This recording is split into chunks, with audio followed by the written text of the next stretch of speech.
Baiklah, pengertian implikatur adalah ujaran yang mengartikan berbeda dengan maksud sebenarnya.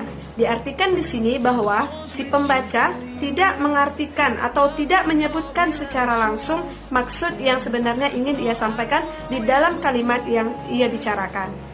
Atau secara sederhananya, implikatur ini bisa diartikan sebagai maksud, keinginan, atau ungkapan hati yang disembunyikan.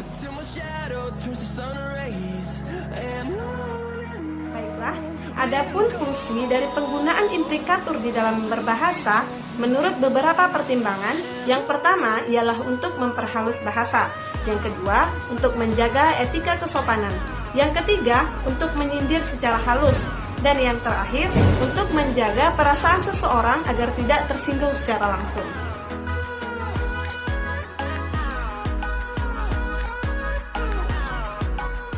Baiklah, kita masuk kepada pembagian implikatur. Implikatur itu terbagi kepada dua. Yang pertama yaitu implikatur konvensional, dan yang kedua adalah implikatur non-konvensional.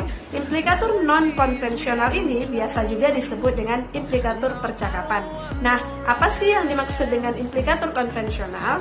Implikatur konvensional adalah implikatur yang diperoleh dari makna kata, bukan dari prinsip percakapan atau maksim-maksim.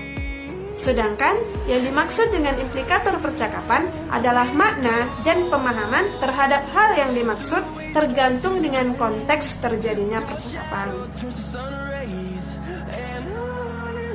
Baiklah, kita masuk kepada contoh dari pembagian implikator tersebut. Yang pertama, implikator konvensional. Kita masuk kepada contoh dari implikator konvensional.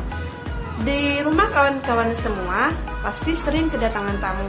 Nah, suatu ketika ada seorang tamu yang berujar, "Wah, udara di sini panas sekali."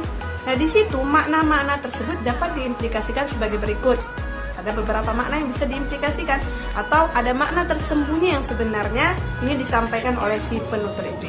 Yang pertama, bisa jadi si penutur bermaksud agar si tuan rumah membuka jendela pintu rumahnya agar udara masuk.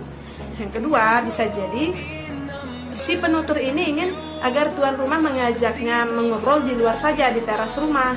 Atau yang ketiga, bisa jadi si penutur ini bermaksud agar si tuan rumah menghidupkan AC atau kipas angin yang ada di dalam rumahnya, dan sebagainya.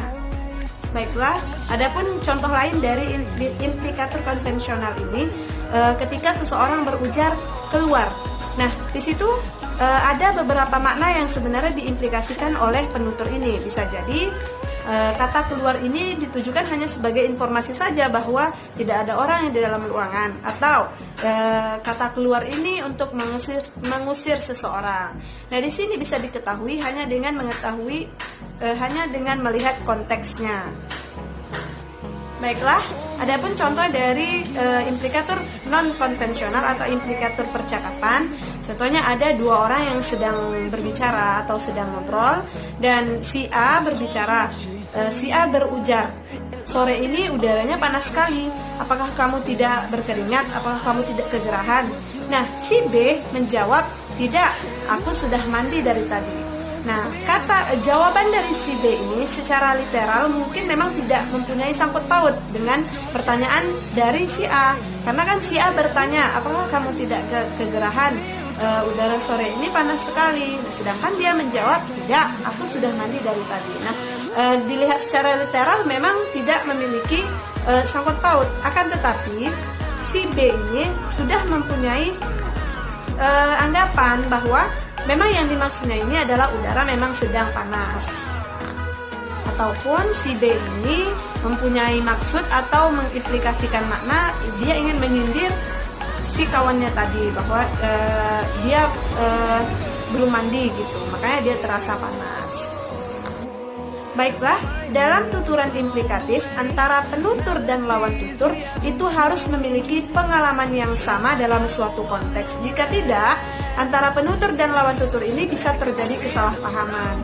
Nah, bagaimana itu bisa didapat? Yaitu ketika penutur dan lawan tutur memiliki penguasaan linguistik yang sama. Dan itu tergantung kepada kompetensi linguistik seseorang. Baiklah teman-teman semua, Sekian video dari saya, semoga apa yang saya sampaikan tadi bermanfaat bagi teman-teman semua. Terima kasih telah menonton.